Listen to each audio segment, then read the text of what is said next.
Ron Weldon. Chris Schutte, Director of Office of Economic and Community Development. Dave Training. Elder Gray Jackson. Lee Peterson. Sheer Easley. Amanda Munson, Clerk's Office. Erica McConnell, OBCD. Thank you. Mr. Schutte, you have the floor. Great, thank you. You're welcome. So the product I'm going to show you today is called OpenCounter. It is a, make sure it shows up, great. So it's what's known as a software as service or software as subscription platform. Real quick, this is the nerdy explanation of what it is. If you've ever used TurboTax Online or any sort of cloud-based or online-based service to accomplish any sort of means, that's essentially what OpenCounter is. Why are we proposing OpenCounter today? So last year we applied for a competitive grant with the Small Business Administration called Startup in a Day. The purpose of the grant was to find ways for entrepreneurs in your community to get from idea to starting their business in less than a day. And they issued a competitive grant application. We were one of the few cities that were selected. It was a $50,000 grant award. That $50,000 is to be spent on establishing that new platform for your entrepreneurial community to start their business in a day or less. Chris, before you continue, Yes. can I make like a couple comments? Yes. Only because of my involvement in the National League of Cities. Through the Small Business Administration, cities across America were asked to take a pledge to start up in a day, and I was at an NLC conference, and our speaker was the federal Small Business Administrator, Executive Director, whatever her title is. She gave a really great presentation, and at that time, I did not know that Anchorage took the vow to start up for a day. So this is in conjunction with the National League of Cities. That's absolutely correct. They're the primary implementation and education partner on behalf of the Small Business Administration. So the Startup in the Day initiative is a three-part or three-pronged approach. Prong number one, as Chair Gray Jackson mentioned, is to take a pledge as a city that you're committed to making it as easy as possible for entrepreneurs in your community to get their business started up. Part two is to create that platform. How do we help entrepreneurs get their business up and running in less than a day? And to that end, the National League of Cities over the past 9 months has provided education, training, and peer-to-peer connections with other communities across the country to establish those best practices and best platforms that other jurisdictions have seen in setting up some sort of mechanism or platform for businesses to start up in a day or less. So here in Anchorage, we're faced with an interesting situation in that we don't provide a ton of licensing compared to other jurisdictions, and the licensing that we do provide falls under different jurisdictions within the city. And in researching how we issue licenses here in the city, we discovered that there's a number of different workflows or processes the departments use to get people started with their business or their applications for permits and licenses.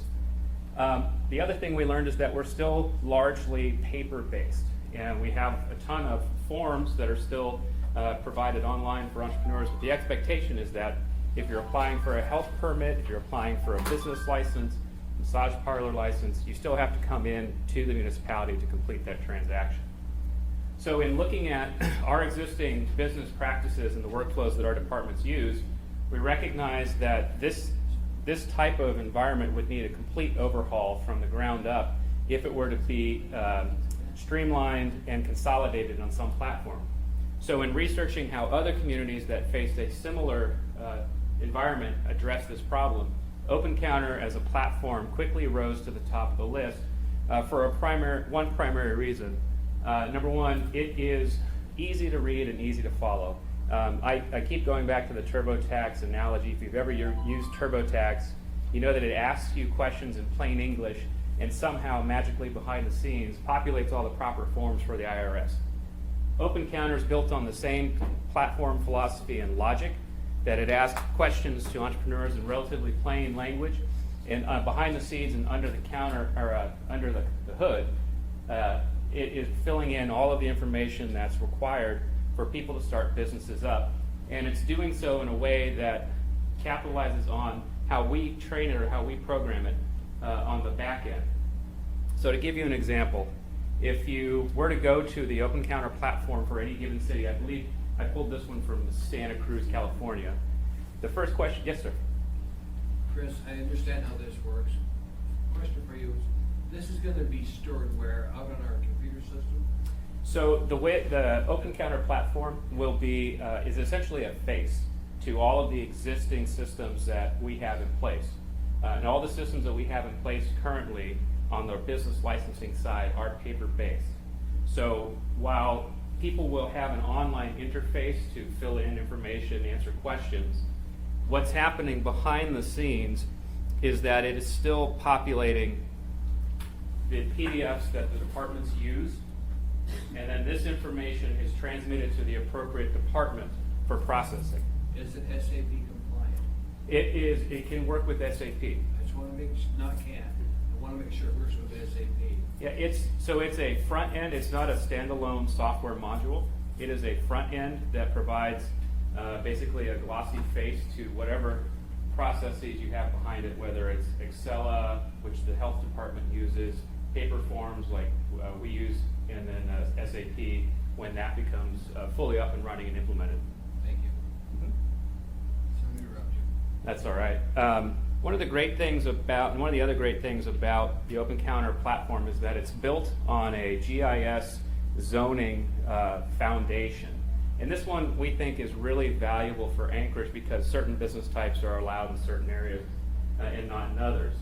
And so the OpenCounter platform asks potential entrepreneurs if they have a location or if they're just looking for where their business would be allowed. So if you were starting your, let's say, massage parlor, a map of Anchorage would be populated, fed by the GIS information that the city already has, showing where the allowable locations would be for that type of business. So that entrepreneurs, at least largely in the front end, aren't going to start down a path that ultimately ends with them not being allowed to do their business where they thought they could. Mr. Peterson? Yes, sir. Thank you, Madam Chair.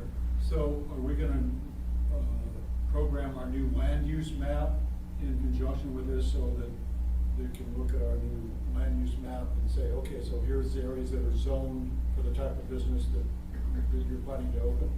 Good question. Through the chair. So the land use plan map, as it impacts zoning, current zoning, and changes current zoning, all of those changes will be reflected in this. This relies on municipal GIS data of what the current zoning is. So as the land use plan map or as rezones or any other changes to the underlying land use occur, they will automatically show up here too. So the OpenCounter platform programs the logic behind what is allowed or not allowed in any given zoning, so that as entrepreneurs use the system and use the map, the zoning information automatically allows them to select certain sites versus others. So as the underlying land use changes, so will the map. All right, great, thank you. Chris, it sounds amazing if you could get this to work, but boy, it is, I mean, you get so many details, and then you have the use charts with footnotes, and then you have, can you have medical industrial on this thing? Because it's maybe allowed, if you flip through the book. There's so many nuances, I mean. That's absolutely correct. And so the success of the zoning connection for the business license portal is being sure that we populate the supportive data, underlying data, as best we can so that it answers all of those kinds of questions. And it's so, I mean, ultimately, this couldn't rule though. Someone goes in, finds this works, they still need to go to the permit center somewhere and have someone double check. That's correct. Yeah, that's correct. It's all Through the chair, disclaimers. most of the workflows that we've looked at, in fact, all of the workflows that we've looked at for the different departments that deal in the business licensing realm still require some form of interaction, review, completion of an application, payment. A lot of the applications require a notarized signature, for example. It's something you can't do online, or at least not yet. So yes, so that is a check as well. Lost my track here. Let's see. That's all right.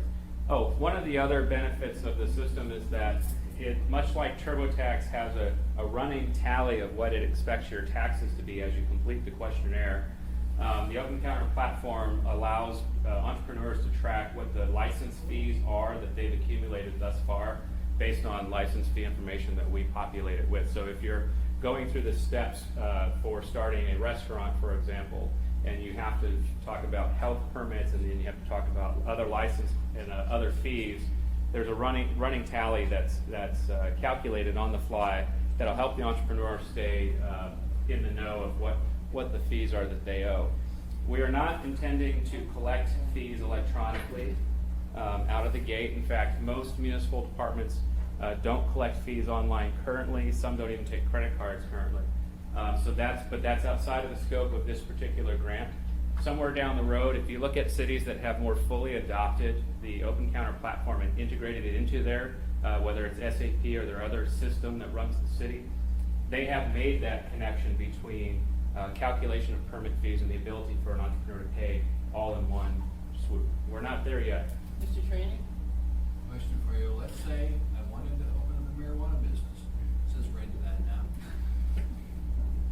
Will this system be able to let me log on to it and go through all the restraints we put on marijuana license?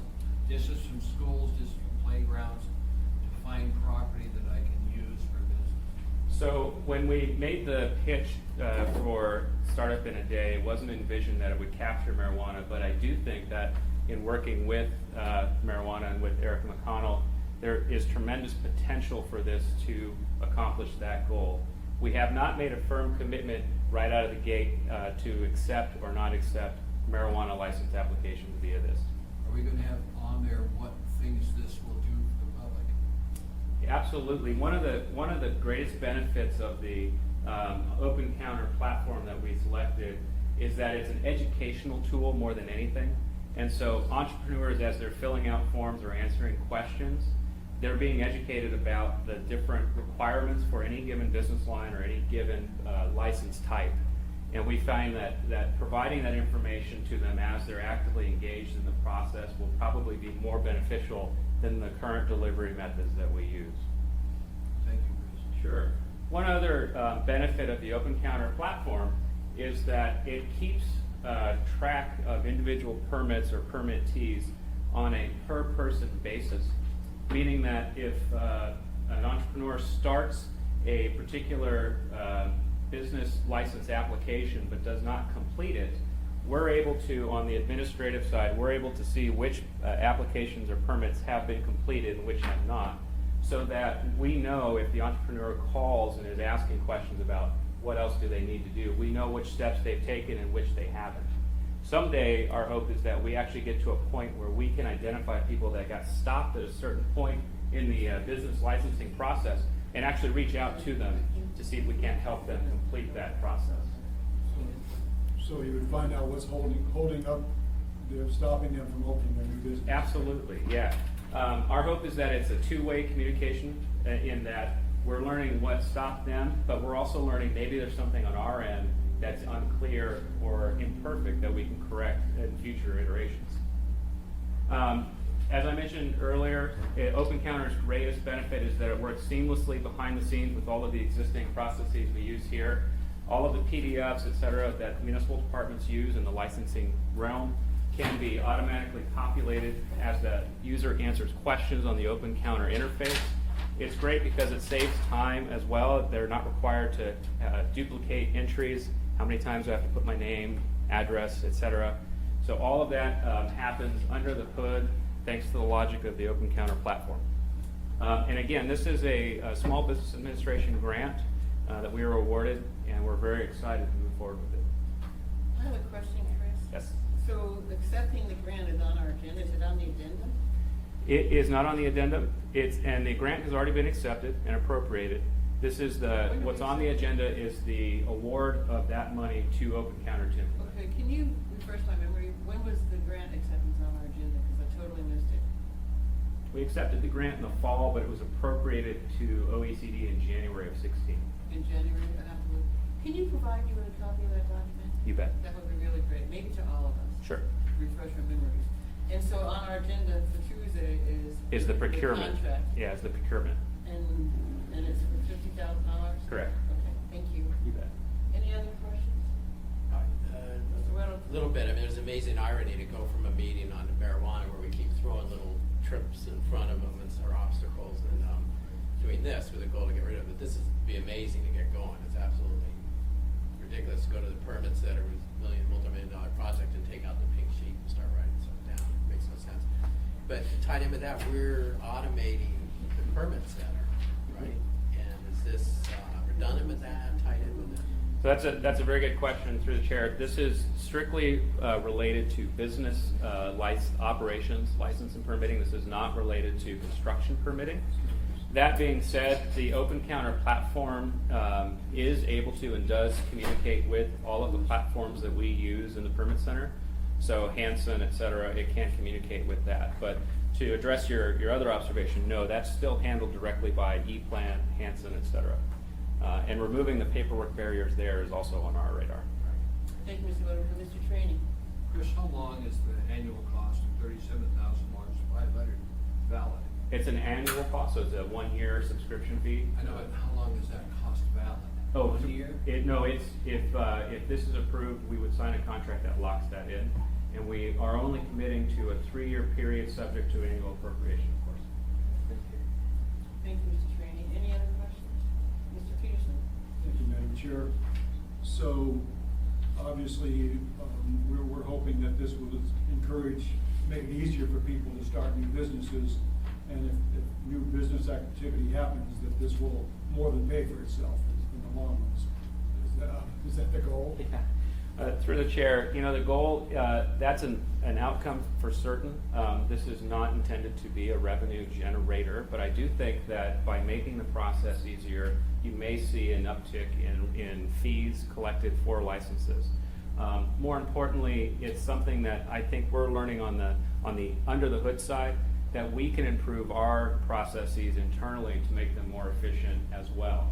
So I think it has an unintended consequence of making the whole process, both the application and the processing of it, more efficient in the long run, which is a cost savings. But yes, it's possible that it will generate higher revenues in business licensing. It's going to be more user-friendly. It absolutely will. Thank you, Mr. Peterson. And if I can follow up, this is part of the intent of the commitment that cities across America have taken to Startup in a Day. This is what's going to help entrepreneurs, move quicker with starting their businesses. So it all ties in. That's why it's called Startup in a Day. Thank you, Mr. Peterson. Thank you, Mr. Trainee. Madam Chair, starting up in a day, so we're gonna have the building permits in the day? Excuse me, Mr. Trainee, I can't answer that question. Only NLC. I'm just starting out, means a business too, and building it, I wanna know where we're gonna speed that system up. To answer your question, no, that doesn't address building permits, but we're working on that too. Thank you. Thank you, Mr. Trainee. Anything else? Any other questions? Anything else, Chris? No, Thank you very much for your presentation. I'm glad that we did this. Thanks for calling the meeting. You're welcome. Work session is adjourned.